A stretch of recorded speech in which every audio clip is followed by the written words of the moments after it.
पहला एरर जो है वह है the man is the only creature that is endowed with the power of speech. आपने सेंटेंस क्या पढ़ा?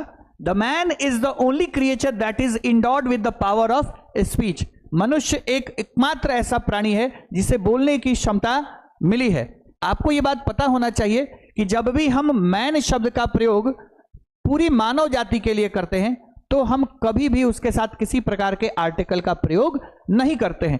तो आप जब भी मैन का प्रयोग किसी एक सिंगल आदमी के लिए करेंगे तो भी उसी के साथ आर्टिकल लगाएंगे। जैसे मान लीजिए मैंने कहा there is a man at the door. यहां पे आप क्या बताना चाहते हैं कि दरवाजे पर एक आदमी खड़ा है। तो वहां पर अगर आप किसी पर्टिकुलर आदमी की बात करें तो आप उसके साथ लगा सकते हैं ए। आप इसके साथ द तब लगाएंगे, मान लीजिए मैंने कहा the man is wearing a red hat.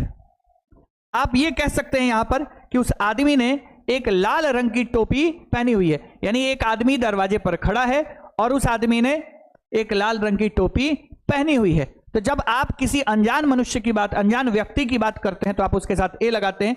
जब उसी के बारे में दोबारा कोई इंफॉर्मेशन देते हैं तो द लगाते हैं। यानी किसी भी नाउन को अगर आप फर्स्ट टाइम यूज करते हैं वो आपके लिए अननोन होता है तो आप उसके साथ ए एन का प्रयोग करते हैं। यदि आप उसको रिपीट करते हैं तो द का प्रयोग करते हैं। और ये रूल मैन पर भी लागू है।